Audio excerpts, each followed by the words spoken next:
சிவனே சிவனே சுந்தரம் அவனது அழகோ அழகு. சத்யம் சிவனே சிவனே சுந்தரம் அவனது அழகோ அழகு.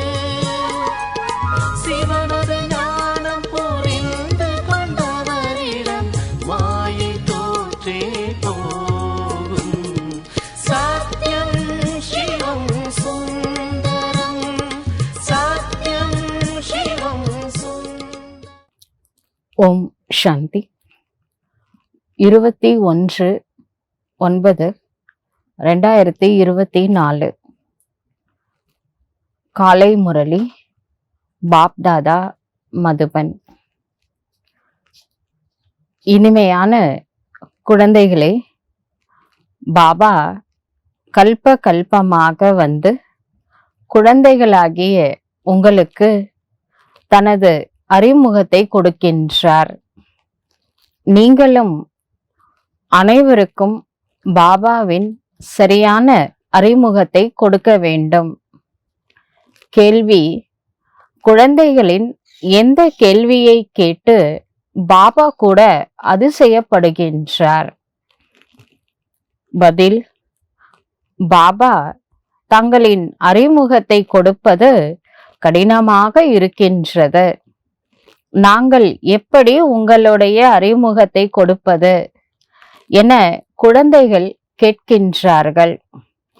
இவ்வாறு கேள்வி கேட்பது பாபாவிற்கு அதிசயமாக இருக்கின்றது. பாபா உங்களுக்கு தனது அறிமுகத்தை கொடுத்திருக்கின்றார் என்றால் நீங்களும் மற்றவர்களுக்கு கொடுக்க முடியும். இதில் கஷ்டமான விஷயம் எதுவும் இல்லை. இது மிகவும் எளிதாகும். நாம் அனைத்து ஆத்மாக்களும் நிராகார் என்றால் நிச்சயமாக தந்தையும் நிராகாரமாக இருப்பார். ஓம் சாந்தி. இனிமையிலும் இனிமையான ஆன்மீக குழந்தைகள் எல்லையற்ற தந்தையிடம் அமர்ந்திருக்கின்றோம் என அறிகின்றார்கள். எல்லையற்ற தந்தை இந்த ரதத்தில்தான் வருகின்றார் எனவும் அறிகின்றார்கள்.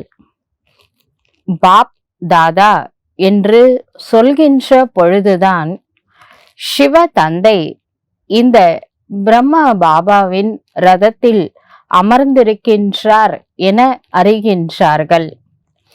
தனது அறிமுகத்தை இறைவன் கொடுத்து கொண்டு இருக்கின்றார். அவர் தந்தை என குழந்தைகளுக்கு தெரியும். ஆன்மீக தந்தையை நினைவு செய்தால் பாவங்கள் அழிந்து போகும் என பாபா வழி கொடுக்கின்றார். இதற்கு யோக அக்னி என்று பெயர். இப்பொழுது நீங்கள் பாபாவை தெரிந்து கொண்டீர்கள். பாபாவின் அறிமுகத்தை மற்றவருக்கு எப்படி கூறுவது என ஒரு பொழுதும் சொல்ல முடியாத எல்லையற்ற தந்தையின் அறிமுகம் உங்களுக்கு இருக்கின்றது என்றால் நிச்சயமாக மற்றவர்களுக்கு கொடுக்க முடியும். அறிமுகத்தை எப்படி கொடுப்பது என்ற கேள்வியே எழ முடியாத நீங்கள் எப்படி தெரிந்து கொண்டுள்ளீர்களோ அவ்வாறே அனைத்து ஆத்மாக்களின் தந்தை ஒருவரே என்றும் கூறலாம். இதில் குழப்பம் அடைவதற்கு ஒன்றுமே இல்லை. சிலர் பாபா உங்களுடைய அறிமுகத்தை கொடுப்பது கடினமாக இருக்கின்றது என்கின்றார்கள். அட, பாபாவின் அறிமுகத்தை கொடுப்பதில் கஷ்டப்படுவதற்கு எதுவுமே இல்லை. நான் இன்னாருடைய பிள்ளை என விலங்குகள் கூட சைகையினால புரிந்து கொள்கின்றது. ஆத்மாக்களாகிய நமக்கு இறைவன் தந்தையானவர் என நீங்கள் அறிகின்றீர்கள். கண்ணதாசன் கூட சொல்லியிருக்காரு, பிள்ளைக்கு தந்தை ஒருவன், நம் எல்லோரின் தந்தை இறைவன் அப்படின்னு சொல்லிட்டு. அப்பெல்லாம் வராத சந்தேகம் இப்ப இறைவன் ஒருத்தர் தான் அப்படின்னு சொல்லும் போது ஒரு சிலருக்கு சந்தேகம் வருது. எதுக்கு தந்தையா இருக்கிறாரு? நம் எல்லோரின் தந்தைனா ஆத்மாக்களுக்கு தந்தையாக இருக்கிறாரு. திருமூலர் கூட சொல்லியிருக்கிறாரு, ஒன்றே குலம் ஒருவனே தெய்வன். நாம் அனைவரும் ஆத்மா எனும் குலத்தை சார்ந்தவர்கள். அனைத்து ஆத்மாக்களின் தந்தை தேவன் ஒரே ஒரு சிவ பரமாத்மா தான். அவ்வளவுதான், சிம்பிளான விஷயம். இத புரிய வைக்கிறதுல என்ன தயக்கம்னு தெரியல. பாபாவோட அறிமுகத்தை கொடுக்கறது கஷ்டமா இருக்கு அப்படின்னு ஏன் சொல்றாங்கன்னு பாபாவுக்கே புரியல. ஆத்மா அகால மூர்த்தி என்று பாபா புரிய வைத்திருக்கின்றார். இந்த சரீரம் அழியக்கூடியது, ஆத்மா அழிவற்றது. அழியக்கூடிய சரீரத்துல அழிவற்ற ஆத்மா இருக்கிற வரைக்கும் சரீரம் அழியாத. எப்ப ஆத்மா உடம்புல இருந்து வெளியில வந்துருதோ உடனே பாடி இப்ப எடுக்க போறாங்க. ஏன் கேக்குறாங்க? சரீரம் அழியக்கூடியத, அப்புறம் அழுக ஆரம்பிச்சிடுது, அழிய ஆரம்பிக்குது. ஆத்மா உடம்புல இருக்கிற வரைக்கும் சரீரத்துல அது அழுகிறதுலாம் கிடையாது. ஆத்மாக்கு அவ்வளோ பவர் இன்னும் கூட இருக்கு. லாஸ்ட் பர்த் வரைக்கும் கூட ஆத்மா சரீரத்துல இருக்கிற வரைக்கும் சரீரம் ஒன்றும் ஆகாது, அது தூக்கிட்டு நடக்குது. ஆனா சரீரத்துல இருந்து ஆத்மா வெளியில போயிடுச்சுன்னா தூக்குறதுக்கு 10 பேரு பாடி வெயிட்ட கொடுத்துருச்சு அப்படின்னு சொல்றாங்க. அப்ப நான் அப்படிங்கிறது உயிரா அல்லது உடலா?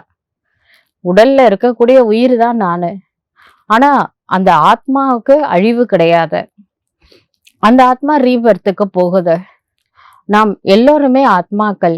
அனைத்து ஆத்மாக்களின் தந்தைக்கும் அழிவு கிடையாது.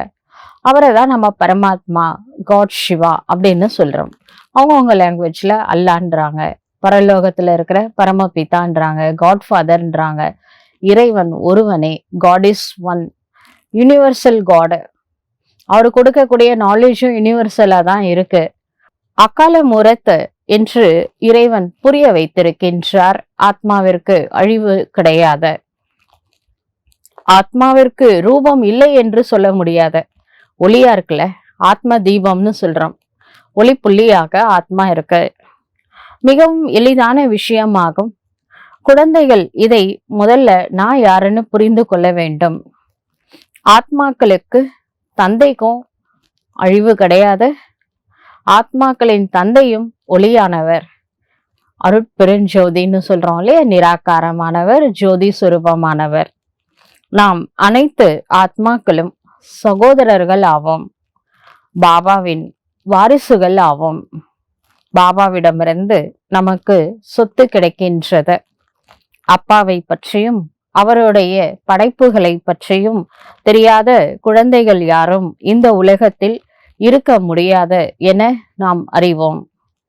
பாபாவிடமிருந்து என்ன சொத்து இருக்கின்றது என அனைவருக்கும் தெரியும். இதுவே ஆத்மாக்கள் மற்றும் பரமாத்மாவின் சந்திப்பாகும். இப்பதான் கல்பத்துல ஒரு முறைதான் சங்கம யுகத்துல ஆத்மாக்களும் பரமாத்மாவும் சந்திக்கின்றன. இந்த சந்திப்பு நன்மை தரக்கூடிய சந்திப்பாகும். இது மிலன் மேளா அப்படின்னு கூட சொல்லலாம். ஒரு அழகான சந்திப்பு. நீண்ட நாட்கள் கழித்து பரமாத்மாவை ஆத்மாக்களாகிய நாம் சந்திக்கின்றோம். பாபா தான் நன்மை செய்யக்கூடியவர், நிறைய நன்மைகளை செய்கின்றார். இறைவனை தெரிந்து கொண்டால் எல்லையற்ற தந்தையிடமிருந்து எல்லையற்ற சொத்து கிடைக்கின்றது என புரிந்து கொள்ள முடியும். உலகத்தில் சந்நியாசிகள், குருக்கள் இருக்கின்றார்கள். அவர்களுடைய சீடர்களுக்கு குருவின் சொத்து பற்றி எதுவுமே தெரியாத. குருவிடம் என்ன சொத்து இருக்கின்றது என்பது ஒரு சில சீடர்களுக்கு தெரிந்திருப்பதே கஷ்டமாகும். அவர் சிவ தந்தை ஆவார். சிவ தந்தையிடம் சொத்து இருக்கின்றது என்பது உங்களுடைய புத்தியில் இருக்கின்றது. எல்லையற்ற தந்தையிடம் உலக ராஜ்யம் என்ற சொர்க்கம் என்ற சொத்து இருக்கின்றது. உலக ராஜ்யமே சொர்க்கம், நாம் பாரடைஸ் அப்படின்னு சொல்றோம். அதை தான் கொடுக்கறதுக்காக கடவுள் பூமிக்கு வந்திருக்கிறாரு. இதை குழந்தைகளாகிய நாம் அறிவோம்.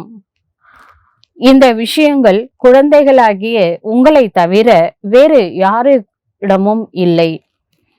லௌகீக தந்தையிடம் என்ன சொத்து இருக்கின்றது என்பதை அவருடைய குழந்தைகள் தான் அறிவார்கள்.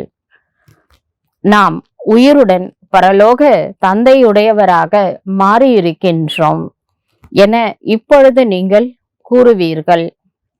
அவரிடமிருந்து என்ன கிடைக்கின்றது அதையும் அறிகின்றீர்கள். நாம் முதலில் சூத்ர குலத்தை சார்ந்தவர்களாக இருந்தோம். சூத்ரன் அப்படின்றது எதை குறிக்குது? பிறப்பால சூத்ரனாக இருக்கிறது, ஒரு குறிப்பிட்ட காஸ்ட் அப்படி கிடையாது.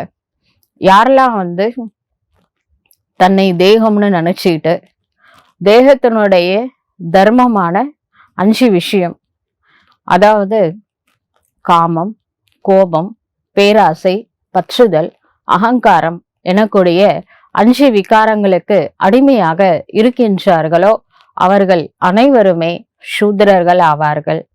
அவங்களதான் கடவுள் தேர்ந்தெடுத்து பிராமணராக கன்வெர்ட் பண்றாரு.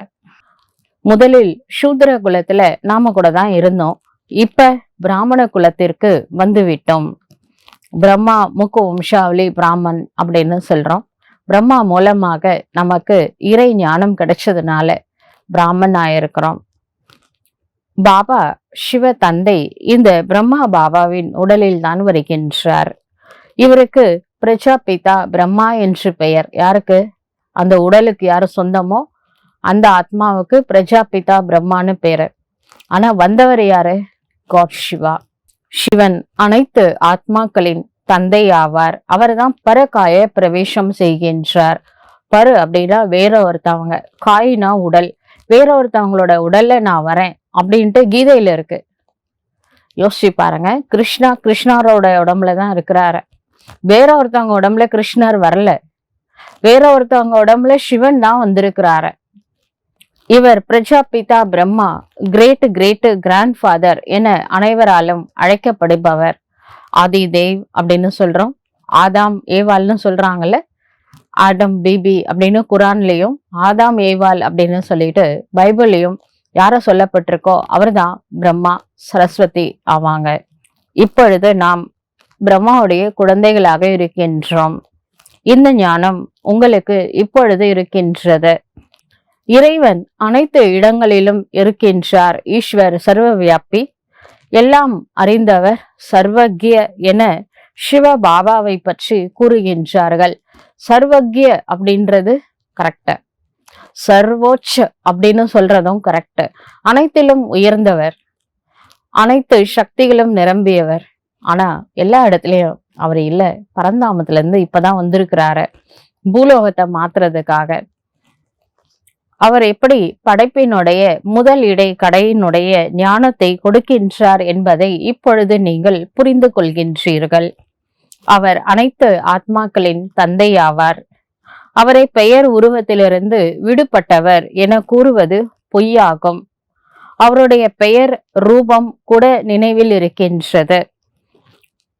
சிவராத்திரின்னு சொல்றோம்ல, அந்த ராத்திரியை கூட கொண்டாடுறாங்க. ஜெயந்தி அப்படின்றது மனிதர்களுக்கு தான் கிருஷ்ண ஜெயந்தியில இருந்து காந்தி ஜெயந்தி வரைக்கும் கொண்டாடுறாங்க. சிவனுக்கு மட்டும் சிவராத்திரி அப்படின்னு சொல்றாங்க. ஏன்? இரவை பகலாக மாற்றுவதற்காக இறைவன் அவதாரம் செய்துள்ளார். அதனால வேற ஒருத்தவங்களோட உடம்புல பிரவேசம் பண்ணி இருக்கிறாரு. அதனால அவருக்கு சிவராத்திரி அப்படின்னு சொல்றோம். இரவு என்று எதை கூறுகின்றோம் என்று குழந்தைகளாகவே நமக்கு தான் தெரியும். இந்த சிவராத்திரியில ராத்திரின்றது எதை குறிக்கின்றது? இரவில் கருமையான இருள் சூழ்ந்து காணப்படுகின்றது. அறியாமை என்ற இருள் அப்படின்னு நம்ம சொல்றோம். ஞான சூரியன் வெளியில் வந்ததும் அஞ்ஞான இருள் அழிகின்றது என்று இப்பொழுது கூட பாடுகின்றார்கள். ஆனால் அதனுடைய பொருள் தான் யாருக்கும் புரியவில்லை. சூரியன் என்பவர் யார்? அந்த ஞான சூரியன் யாரு? எப்பொழுது வந்தாரு? ஞான சூரியன் வந்த உடனே அறியாமைன்ற இருள் நீக்கப்படுகின்றது. ஞான சூரியன் யாரு? எப்படி வராரு? எப்ப வராரு? எதுவுமே யாருக்கும் புரியல. ஞான சூரியனுக்கு ஞான கடல் அப்படின்னு கூட சொல்லலாம். ஞான சூரியன் பூமியில வர்றது புருஷோத்தம சங்கம யுகத்துல. அவர் பரகாய பிரவேசம் செய்யறாரு பிரஜாபிதா பிரம்மாவின் உடலில். சரிங்களா? ஞான கடல்னு கூட அவரை சொல்லலாம். அவரே அதை புரிய வைக்கிறாரு. எல்லையற்ற தந்தை ஞான கடல் ஆவார். சன்னியாசிகள், குருமார்கள் போன்றவர்கள் தன்னை சாஸ்திரங்களில் தேர்ந்தவர்கள் என நினைக்கின்றார்கள். அது அனைத்தும் பக்தி மார்க்கமாகும். நிறைய வேத சாஸ்திரங்களை படித்து வித்வான் ஆகின்றார்கள். பாபா ஆன்மீக குழந்தைகளுக்கு புரிய வைக்கின்றார். இதற்கு ஆத்மா மற்றும் பரமாத்மாவின் சந்திப்பு என்று பெயர். பாபா இந்த ரதத்தில் வந்துள்ளார். சிவ தந்தை பிரம்மா பாபாவின் உடலில் வந்துள்ளார் என நீங்கள் புரிந்து கொள்கின்றீர்கள். இந்த சந்திப்புக்கு திருவிழா, மங்கள் மிலன் அப்படின்னு கூட சொல்லலாம். ஒரு நன்மை தரக்கூடிய சந்திப்பு ஆகும். நாம் வீட்டிற்கு செல்லும் பொழுது அதுவும் திருவிழா ஆகும். இங்கு தந்தையே அமர்ந்து பாடத்தை படிக்க வைக்கின்றார். அவர் தந்தையாகவும் இருக்கின்றார், ஆசிரியராகவும் இருக்கின்றார். இந்த ஒரு விஷயத்தை நன்கு கடைபிடியுங்கள், மறந்து விடாதீர்கள். இப்பொழுது சிவ தந்தை நிராகாரமாக இருக்கின்றார். அவருக்கென்று உடல் இல்லை. நிச்சயமாக உடலை எடுக்க வேண்டியிருக்கும். நான் இயற்கையின் ஆதாரத்தில் வருகின்றேன் என அவரே கூறுகின்றார். இல்லை என்றால் எப்படி பேசுவேன்? சரீரம் இல்லாமல் பேச முடியாத. எனவே பாபா இந்த உடலில் வருகின்றார். இவருடைய பெயர் பிரம்மா ஆகும். நாம் கூட முதல்ல எப்படி இருந்தோம்? சூத்திரர்களா தான் இருந்தோம். சூத்திரன்ல இருந்து தான் பிராமணர்களாக கடவுள் கன்வெர்ட் பண்றாரு. உலகத்துல மத மாற்றம் செய்யறாங்க. சிவ தந்தை கேஸ்ட மாத்துறாரு, வருண தர்மத்தை மாத்துறாரு. இப்ப சூத்திரன்ல இருந்து பிராமணன் ஆனதுக்கு அப்புறமா பெயர் மாற்றி அமைக்கப்பட்டது. பிகே பிரம்மா குமார், பிரம்மா குமாரிகள் என்று நம்மை கூறிக்கொள்கின்றோம். ஆனால் அதுல இப்பொழுது பலர் இல்லை. அந்த காலத்துல பிரம்மா பாபா எல்லாருக்கும் 350 பேருக்கும் பேரை மாத்தினாரு. அவங்க எல்லாம் பாதி பேர் போயிட்டாங்கல்ல. அதுல இருந்து பேரை மாத்துறது இல்லை. ஆனா இனிஷியல் நம்ம மாத்திக்கிட்டோம், பிகேன்னு தான் போடுறோம். ஆகவே பிராமணர்களுக்கு மாலை கிடையாது. இன்னைக்கு இருக்கிற பிகே நாளைக்கு இருக்க மாட்டேங்கிறாங்க. நம்ம எதை நம்பி மாலை ரெடி பண்ண முடியும்? பக்த மாலை மற்றும் ருத்ர மாலை என பாடப்பட்டுள்ளது. ஆனா இந்த பிராமணர்களுக்கு தான் மாலையே இல்லை. பக்தர்களாவே கடைசி வரைக்கும் இருக்கிறாங்க. ருத்ரனோட குழந்தைகள் அவங்களும் அப்படியே கடைசி வரைக்கும் இருக்காங்க. இந்த பிராமணர்களுக்கு மட்டும் மாலையே பண்ண முடியல. நல்ல புருஷார்த்தா பண்ணி நல்ல பக்கா பிகேவா இருக்கிறவங்கள தான் இந்த மாயன்ற புயல் அடிச்சு கீழே தள்ளி அவங்கள சதைச்சிட்டு போயிடுது.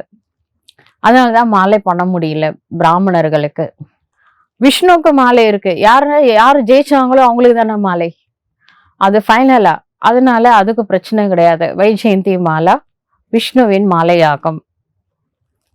மாலையில் முதல் மணி யாரு? அந்த ஜோடி யுகல் யாரு? இதெல்லாம் பாபா புரிய வைக்கிறாரு. அந்த பூ மாதிரி தொங்கிட்டு இருக்கோம்ல, அது காட் சிவா. அது ஃபர்ஸ்ட் 2 மணிகள் அது பிரம்மா சரஸ்வதி. அப்புறமா மீதியெல்லாம் நாம தான். நம்பர்வார் புருஷார்த்தம் அனுசார் நம்ம அதுல வருவோம். ருத்ர மாலையில விஷ்ணுவை கூட 4 புஜங்கள் இருப்பதாக காட்டப்பட்டு இருக்கின்றது பக்தி மார்க்கத்துல. அது 2 லக்ஷ்மியினுடைய புஜங்கள். புஜம்னா கை. 2 லக்ஷ்மி நாராயண், அதாவது 4 லக்ஷ்மி நாராயணுடைய கை 4 இருக்குல்ல. 2 லக்ஷ்மியுடையது, 2 நாராயணுடையது. இல்லற மார்க்கத்துல இருந்தாங்க அப்படின்றதுக்காக கம்பைண்டா விஷ்ணுவா காமிச்சிருக்காங்க. மற்றபடி 4 கையோடதான் சத்தியுகத்துல எந்த தெய்வதையும் இருக்க மாட்டாங்க. அவங்க ஃபேமிலியில இருந்தாங்க. அதை புரிய வைக்கிறதுக்காக தான் 4 கை காமிச்சிருக்காங்க. சிவன் சொல்றாரு, நான் வந்திருக்கேன், ட்ரெஸ் எல்லாம் தூக்கி போடுங்க, வாஷ் பண்ணி கொடுத்துட்டு போயிடுறேன். எந்த ட்ரெஸ்ஸு? ஆத்மா அப்படின்ற ட்ரெஸ்ஸு துவாபரயுகத்துல இருந்து கரை படிய ஆரம்பிச்சது. இப்போ ஓவர் கரை அவரால் மட்டும்தான் துவைக்க முடியும். அதுதான் வண்ணானா வந்திருக்காராம். நான் யோக சக்தியினால ஆத்மாக்களாகிய உங்களை சுத்தப்படுத்துகின்றேன் அப்படின்னு சொல்றாரு. இந்த வெள்ளாவி வச்சு வெளுப்பாங்கன்னு சொல்லுவாங்க இல்லையா, அத மாதிரி யோக அக்னியில வெளுத்துட்டு போயிடுறாரு ஒரேடியா. நீங்கள் விகாரத்துல சென்று உங்களுடைய அலங்காரத்தை இழந்து விட்டீர்கள். பாபா அனைவரையும் சுத்தப்படுத்துவதற்காக வருகின்றார். இந்த தோபி வந்திருக்காரே, ஒருத்தரை மட்டும் கிளீன் பண்றதுக்காக வரல. ஒரு பிரம்மாவை மட்டும் கிளீன் பண்ணி என்ன பண்ண போறாரு? உலகத்தையே கிளீன் பண்ண போறாரு. ஃபர்ஸ்ட் ஆத்மாக்களை கிளீன் பண்ண போறாரு. 33 தேவதைகளை ரெடி பண்ண போறாரு. 5 தத்துவங்களை கூட கிளீன் பண்ண போறாரு. அதெல்லாம் இறைவன் செயல். இதுதான் இறைவன் செயலாகும். ஆத்மாக்களுக்கு கற்றுக் கொடுத்து கொண்டு இருக்கின்றார் என்றால் கற்றுக் கொடுப்பவர் நிச்சயமாக இங்க வரணும்ல. இங்க வந்தா தானே கத்துக் கொடுக்க முடியும். எப்படி ட்ரெஸ்ஸை வாஷ் பண்ண கூட நம்மளுக்கு தெரியல, எந்த வெள்ளாவியில வெளுக்கணும்னு கூட தெரியல. அது எல்லாமே அவர் சொல்லி கொடுக்கிறாரு. தூய்மை ஆக்குங்கள் என அழைக்கின்றீர்கள். பத்தித்த பாவனரே வாருங்கள் அப்படின்னு கூப்பிட்டீங்க. துணி அழுக்காகி விட்டால் அது துவைத்துதான் சுத்தப்படுத்தப்படுகின்றது. பத்தித்த பாவனா எங்களை பரிசுத்தமாக ஆக்குங்கள் என நீங்களும் அழைக்கின்றீர்கள்.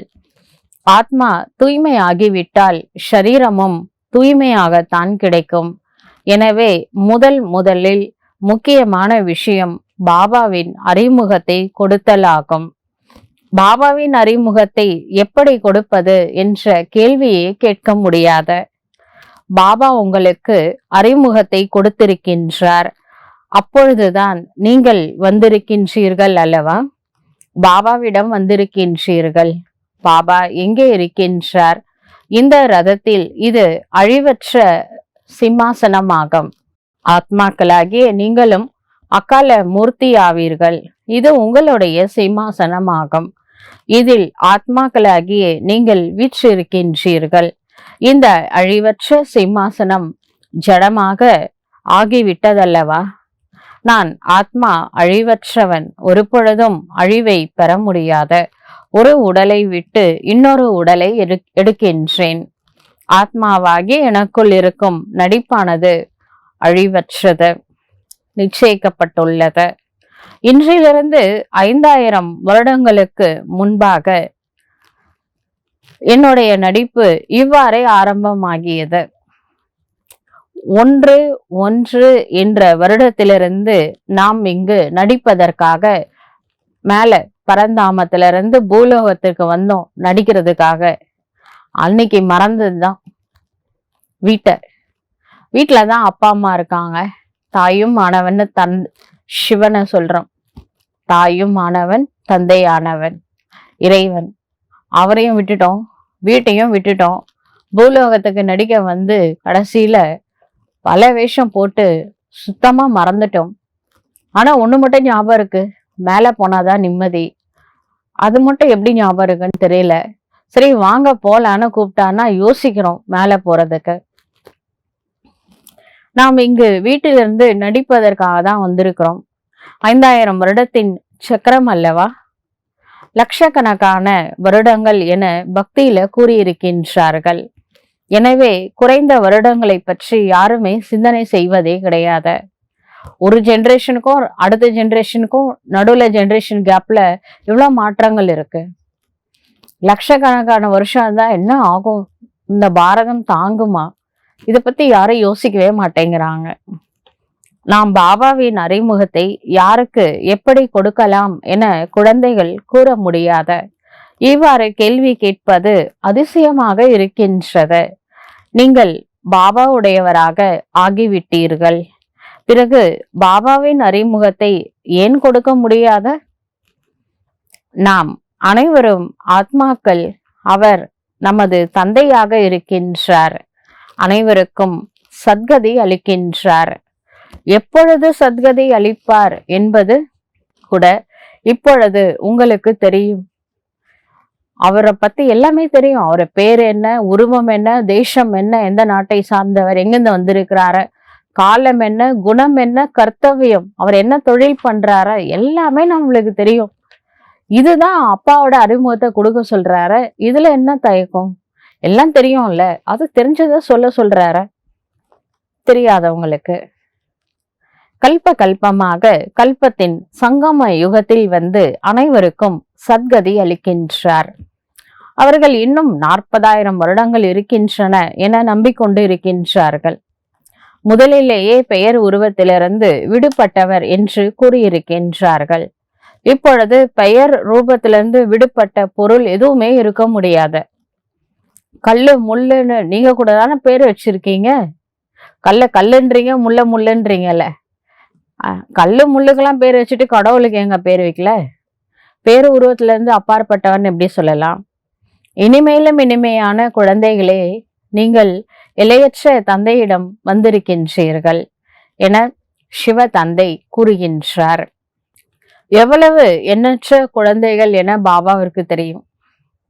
இப்பொழுது குழந்தைகள் எல்லைக்குட்பட்டது மற்றும் எல்லைக்கு அப்பாற்பட்டது எல்லாத்தையும் கடந்து செல்ல வேண்டும். எல்லா குழந்தைகளையும் இறைவன் பார்க்கின்றார். இவர்கள் அனைவரையும் அழைத்து செல்வதற்காக வந்திருக்கிறாரு. அதனாலதான் அவருக்கு இன்னொரு பெயர் மகா காலேஸ்வர். காலன் ஒரு செகண்ட்ல ஒரு உயிர் தான் எடுத்துட்டு போவாரு. நம்ம மகா கால் வந்திருக்காரு கூண்டோட கைலாசத்தை கூட்டு போறதுக்காக. சத்தியுகத்துல மிக சிலரே இருப்பார்கள். பாப்புலேஷன் ரொம்ப குறைவு. எவ்வளவு தெளிவாக ஞானம் இருக்குது. எனவே படங்களை வைத்து புரிய வைக்கப்படுகின்றார்கள். ஞானம் முற்றிலும் எளிதாகும். நினைவு யாத்திரையில் தான் நேரம் எடுக்கின்றது. ஞானத்தை புரிஞ்சுக்கிறது ஈஸி, யோகா தான் கொஞ்சம் கஷ்டம். ஆனா யோகால தான் நம்மளுடைய ஆத்மா சுத்திகரிக்கப்படும், பாவனமாகும். இப்படிப்பட்ட தந்தையை ஒரு பொழுதும் மறக்க கூடாது. என்னை மட்டும் நினைவு செய்யுங்கள், என்னை நினைத்தால்தான் தூய்மையாக ஆக முடியும் என சிவ தந்தை கூறுகின்றார். நான் அசுத்த நிலையிலிருந்து தூய்மையாக மாற்றுவதற்காக வந்திருக்கின்றேன். நீங்கள் அழிவற்ற ஆத்மாக்கள் அனைவரும் அவரவர் சிம்மாசனத்தில் வீற்றிருக்கின்றீர்கள். பாபா இந்த சிம்மாசனத்தை கடனாக பெற்றிருக்கின்றார். இந்த பாக்யசாலி ரதத்தில் பாபா பிரவேசம் ஆகியுள்ளார். பரமாத்மாவிற்கு பெயரும் கிடையாது, ரூபமும் கிடையாது என சிலர் நினைக்கின்றார்கள். அப்படி கிடையவே கிடையாது. அவரை அழைக்கின்றார்கள், மகிமை பாடுகின்றார்கள் என்றால் நிச்சயமாக ஏதாவது ஒரு பொருள் இருக்கும் அல்லவா? தமோ பிரதானம் ஆகிவிட்டதால் ஆத்மாவால எதையுமே சரியா புரிந்து கொள்ள முடியவில்லை.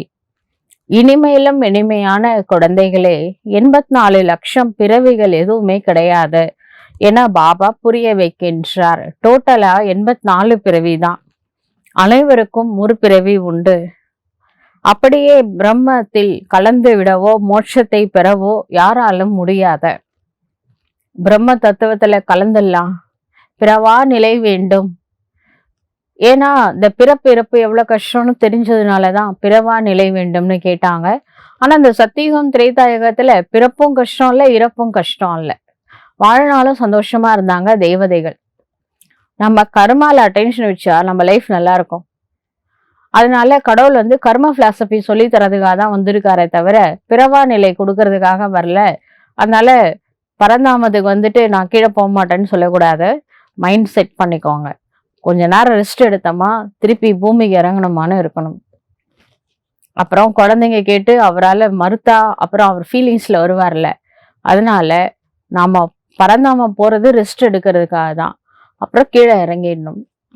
அப்படியே பிரம்மத்தில் கலந்துடலாம், மோட்சம் அடைஞ்சிடலாம். அது மேல பகல் கனவுலாம் காணாதீங்க, அதெல்லாம் கிடைக்காது.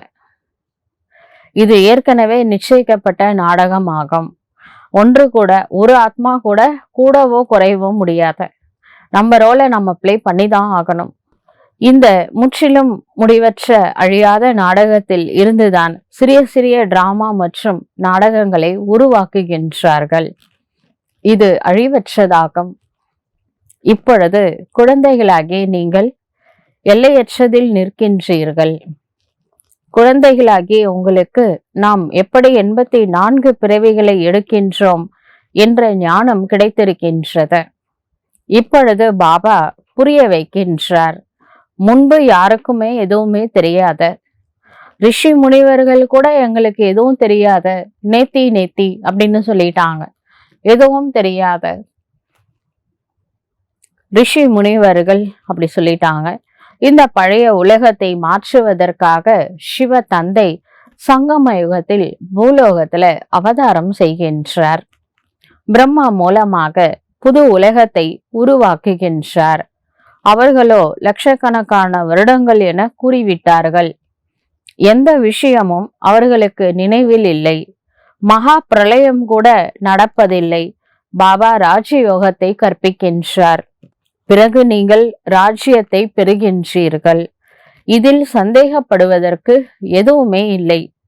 முதல் நம்பரில் அனைவருக்கும் பிரியமானவர் சிவ தந்தை ஆவார்.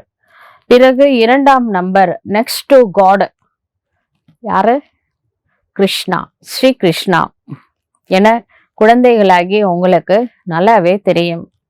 ஸ்ரீ கிருஷ்ணர் சொர்க்கத்தின் முதல் இளவரசன், நம்பர் 1 என நீங்கள் அறிவீர்கள். பிறகு அவரை 84 பிறவிகளை எடுக்கின்றார் எனவும் நீங்கள் அறிவீர்கள். பிறகு அவருடைய கடைசி பிறவியில தான் சிவ தந்தை பிரவேசம் செய்கின்றார். அதையும் உங்களுக்கு தெரியும். இப்பொழுது நீங்கள் அசுத்தத்திலிருந்து பரிசுத்தமாக மாற வேண்டும். தந்தைதான் பதிதா பாவனர் ஆவார். தண்ணீர் உடைய நதிகள், கங்கையில எல்லாம் குளிச்சா ஆத்மா கிளீன் ஆகும்னு நினைக்கிறாங்கல்ல, ஆத்மாவை கங்கை தண்ணினால கிளீன் பண்ண முடியாது. இந்த நதிகள் சத்தியகத்துல கூட இருந்தது. அங்கேயோ தண்ணீர் மிகவும் சுத்தமாக இருக்கும்.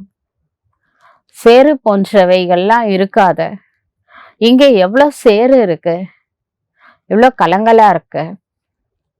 அல்ல பணத்தெல்லாம் அலசி எடுத்து அப்புறமா தான் எரிக்கிறாங்க அந்த கங்கை தண்ணியில. காசில எல்லாம், காசியில இந்த காசி விஸ்வநாதர் கோவில் பக்கத்துல மணிகார்ணிகா காட்டுன்னு ஒண்ணு இருக்கு. அதுல இந்த படித்துறைன்னு இருக்கும். அதுல பணத்தை அலசி அலசி அந்த படியில அப்படி வச்சிடுறாங்க. தண்ணி இருந்துட்டு இருக்கு.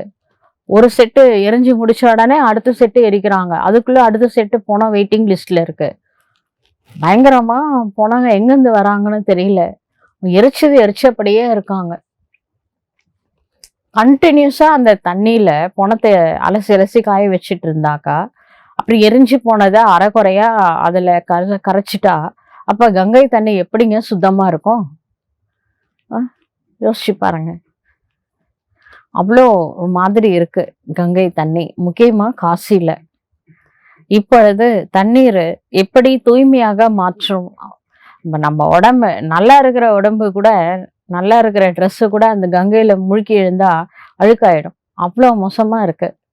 சரிங்களா? அப்படி இருக்கும் பொழுது ஆத்மா எப்படி தூய்மைப்படுத்தும் கங்கை? கொஞ்சம் யோசிச்சு பாருங்க. இனிமையான குழந்தைகளே, ஒரு பொழுதும் தந்தையை எப்படி நினைவு செய்வது என குழப்பம் அடையாதீர்கள். ஆனா தந்தையை நினைவு செய்ய முடியாதா? அப்பாவை நினைக்கிறதுல என்ன கஷ்டம்? அவர்கள் கர்மத்தின் மூலமாக உருவான வம்சம். நீங்களோ தத்தெடுக்க கர்ப்பத்துல இருந்து உருவான வம்சம். பிராமன்னு சொல்லிக்கிறாங்களே, பிறப்பால பிராமணர்கள். நீங்க பிறப்பால பிராமணர்கள் கிடையாது. கர்ப்பத்துல போய் பிறக்கல. இறைவனால முக்கு வம்சாவளி பிராமணர்கள். பிரம்மாவோடைய வாய் மூலமா ஞானத்தை கேட்டு பிராமணர்களா மாறி இருக்கீங்க. அதனால நீங்க தத்தெடுக்கப்பட்ட குழந்தைகள் ஆவீர்கள். தத்தெடுக்கப்பட்ட குழந்தைகளுக்கும் பாபாவிடமிருந்து சொத்து கிடைக்கின்றது. அவரை மறக்க முடியுமா?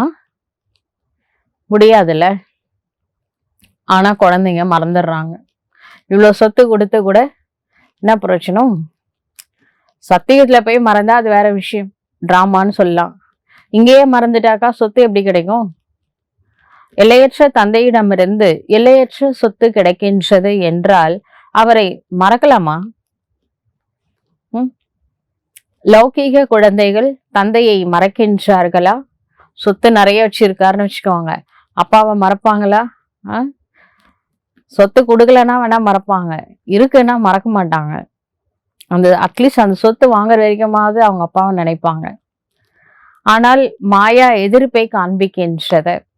மாயா யுத்தம் செய்கின்றது. மாயா மறக்க வைக்கின்றது. முழு உலகமும் கர்ம கஷேத்திரமாகும். ஆத்மா இந்த உடலில் பிரவேசமாகி கர்மா செய்கின்றது. நல்லது செஞ்சா அது புண்ணிய கர்மா அப்படின்னு சொல்றோம். தப்பு செஞ்சா, மத்தவங்களுக்கு துக்கம் கொடுத்தா அது பாவ கர்மா ஆகும். பாபா கர்மத்தின் ரகசியங்களை புரிய வைக்கின்றார். சத்தியுகம் திரேதாயுகத்துல அகர்மா ஆத்மா உணர்வுல இருந்து செஞ்சதுனால, துவாபரயுகம் கலியுகத்துல விகர்மா பாடி கான்சியஸ்ல இருந்து செஞ்சதுனால, சங்கமயுகத்துல மட்டும்தான் நம்ம சுகர்மா செய்யறோம். அதாவது தன்னை ஆத்மா என உணர்ந்து சிவ தந்தையின் நினைவின் மூலமா நம்ம எது செஞ்சாலும் அது சுகர்மா ஆகும். இங்கே ராவண ராஜ்யமே இல்லை. கர்மம் நல்ல கர்மமாக இருக்கின்றது. எங்க சத்தியுகத்துல, சத்தியுகம் திரேதாயுகத்துல ராவண ராஜ்யம் இல்லை. எது செஞ்சாலும் நல்லதாதான் இருக்கும். அங்க விகர்மம் எதுவுமே நடக்கிறது கிடையாது.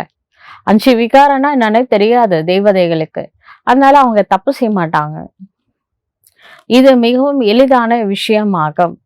இங்க ராவண ராஜ்யத்துல வரும் பொழுது அதே தேவதைகள் தவறு செய்யறாங்க. எப்பனா பாடி கான்சியஸ்ல வரும் பொழுது. இந்த லக்ஷ்மண் ரேகாவை சீதை தாண்டுது. ஒரு சீதை இல்ல, ஒவ்வொரு ஆத்மாவும் சீதைகள் தான். ஆத்மாவிற்கு கொடுக்கப்பட்ட லட்சியம் இப்ப என்ன அப்படின்னா, தன்னை ஆத்மானு உணர்ந்து தந்தையை நினைங்கன்னு சொல்லியிருக்காரு. அந்த லட்சியத்தை தாண்டி தன்னை உடல்னு நினைக்க ஆரம்பிச்சது துவாபர யுகத்துல. அன்னைக்கு மாயாட்ட மாட்டின சீதைகள் தான் இன்னும் கம்பி எண்ணிட்டு இருக்காங்க. 5 விகாரங்கள் அப்படின்ற கம்பிய. இதுல இருந்து வெளியில வரணும்னா ஒரே வழி, கோட்டுக்குள்ள திருப்பி வரணும். லக்ஷ்மண் ரேகாவை தாண்டி வெளியில போய் பாதை மாறிய பயணம் பல காலம் ஆயிடுச்சு. திரும்பவும் கோட்டுக்குள்ள வாங்க அப்படின்னு கடவுள் கூப்பிடுறாரு. மீண்டும் தன்னை ஆத்மா அப்படின்னு புரிஞ்சுக்கோங்க. ராவணனுக்கு முதலும் இல்லை முடிவும் இல்லை என்றெல்லாம் கூற முடியாத அரை கல்ப ராமராஜ்யம், அரை கல்பம் ராவண ராஜ்யம். நீங்கள் தேவதையாக இருந்த பொழுது உங்களுடைய கர்மா அக்கர்மா, அதாவது கர்மத்தின் விளைவு அற்ற செயல், எதுவுமே விளைவே கிடையாது சத்தியுகம் திரேதாயுகத்துல. அதனால அதுக்கு அக்கர்மா அப்படின்னு பெயர். இப்பொழுது இது ஞானமாகும். நாம குழந்தைகளாக ஆகி இருக்கின்றோம் என்றால் இந்த படிப்பையும் படிக்க வேண்டும், அவ்வளவுதான். வேறு எதை பற்றிய சிந்தனையும் இங்கு வரக்கூடாது. ஆனால் குடும்பத்திலிருந்து வேலை செய்பவர்களும் இருக்கின்றார்கள். தாமரை மலர் போல இருங்கள் என பாபா கூறுகின்றார். இவ்வாறு நீங்கள் தேவதையாக மாறுகின்றீர்கள். அவர்கள் அடையாளங்களை விஷ்ணுவிற்கு கொடுத்து விட்டார்கள். ஏனென்றால் உங்களுக்கு அழகாக இருக்காது, அவருக்கு அழகாக இருக்கும் விஷ்ணுவுக்கு. அவரை விஷ்ணுவின் இரட்டை ரூபம் லக்ஷ்மி நாராயணனாக மாறுகின்றார்கள். அவர்களே அஹிம்சா பரமோ தேவி தேவதா தர்மத்தை சார்ந்தவர்கள் ஆவார்கள். அந்த எந்த விகாரத்தின் வேலையும் சத்தியுகத்துல இருக்காத, எந்த சண்டை சச்சரவும் இருக்காத. நீங்கள் டபுள் அஹிம்சையாளராக இருப்பீர்கள். சத்தியுகத்துல அதிபதியாக இருப்பீர்கள். பேரே கோல்டன் ஏஜ் ஆகும். தங்க உலகம். ஆத்மா மற்றும் உடல் கஞ்சன் காயான்னு பாபா ஏற்கனவே முரளியில சொல்லுவார. உடலும் மனமும் தங்கம் போல இருக்கும். யார் தங்கமாக மாறுகின்றார்கள்? யார் இப்பொழுது இந்த கலியுகத்துல இருக்கிறவங்களதான் கடவுள் தங்கமா மாத்துறாரு.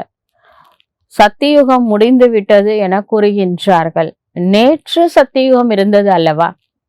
நீங்கள் ராஜ்யம் செய்தீர்கள். நீங்கள் ஞானம் நிறைந்தவர்களாக ஆகிக் கொண்டே இப்ப ஞானம் ஃபுல்லா நிரப்பிட்டு திரும்பவும் நாளைக்கு சத்தியுகம் வரும். நேற்று இன்று நாளை. நேற்றுக்கு இருந்துச்சு, திரும்பவும் நாளைக்கு வரும். அதுல நம்ம போக போறோம். அதுக்காக தான் ஞானத்தை நிரப்பிக்கிறோம். அனைவரும் ஒன்று போல ஆக மாட்டார்கள். எல்லாரும் சத்தியுகத்துல லக்ஷ்மி நாராயண் போல ஆக முடியாத. நல்லது. இனிமேலும் இனிமையான தேடி கண்டுபிடிக்கப்பட்ட, காணாமல் போய் கண்டெடுக்கப்பட்ட செல்லமான குழந்தைகளுக்கு தாயும் தந்தையுமாய் விளங்கும் பாப் தாதாவின் அன்பு நினைவுகள் மற்றும் காலை வணக்கம். ஆன்மீக குழந்தைகளுக்கு ஆன்மீக தந்தையின் நமஸ்காரம். ஆன்மீக தந்தைக்கு ஆன்மீக குழந்தைகளின் நமஸ்காரம். தாரணைக்கான முக்கிய சாரம். முதல் பாயிண்ட், நான் ஆத்மா அழிவற்ற சிம்மாசனத்தில் அமர்ந்திருக்கின்றேன். இந்த நினைவு என்பது இருக்க வேண்டும். எல்லைக்கு உட்பட்டது மற்றும் எல்லைக்கு அப்பாற்பட்டதை கடந்து போக வேண்டும். எனவே எல்லைக்கு உட்பட்டதுல புத்தி மாட்டிக்கொள்ள கூடாது. இரண்டாவது பாயிண்ட், எல்லையற்ற தந்தையிடமிருந்து எல்லையற்ற சொத்து கிடைக்கின்றது. இந்த போதையில் இருங்கள். கர்மம் அக்கர்மம் விகர்மத்தின் விளைவுகளை தெரிந்து கொண்டு விகர்மங்களிலிருந்து தப்பித்து கொள்ள வேண்டும். படிக்கும் நேரத்தில் வேலை முதலியவைகளிலிருந்து புத்தியை விலக்கிவிட வேண்டும். வரதானம், ஸ்ரீமத் என்ற லகானை டைட்டாக்கி மனதை வசப்படுத்தக்கூடிய பாலகனாகவும் எஜமானராகவும் ஆகுக. மனம் என்பது ஒரு குதிரை. அது மிக வேகமா ஓடுது. இந்த குதிரைய கண்ட்ரோலே பண்ண முடியல. அவுட் ஆஃப் கண்ட்ரோல்ல மனசு ஓடுன்னு ஓடிக்கிட்டே இருக்கு என்று உலகத்தினர் சொல்றாங்க. ஆனால் உங்களுடைய மனமோ இங்கும் அங்கும் அலைய முடியாது. உங்க மனசு அந்த மாதிரி நான் பிகேஸ் மனசை கண்ட்ரோல் பண்ண முடியாம கஷ்டப்படுறாங்களே, அப்படி பிகேஸ் கிடையாது. உங்க கண்ட்ரோல்ல தான் உங்க மனசு இருக்கு.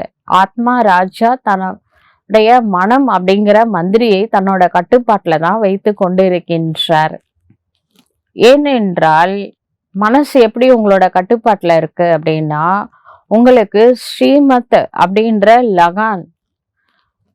லகான்னா என்ன அர்த்தம்? கடிவாளம் கிடைச்சிருக்கு. ஸ்ரீமத்ன்ற கடிவாளத்தை மனம்ன்ற குதிரைக்கு போட்டு இழுத்து உங்க வசத்துல வச்சிருக்கீங்க. எப்பொழுது மனம் புத்தி சாலையோர காட்சிகளை பார்க்க துவங்கி விடுகின்றனவோ அப்பொழுது என்ன ஆகுது அப்படின்னா, இந்த கடிவாளம் கொஞ்சம் தளர்ந்துடுது. கடிவாளம் தளர்ந்த உடனே மனம் சஞ்சலப்படுது.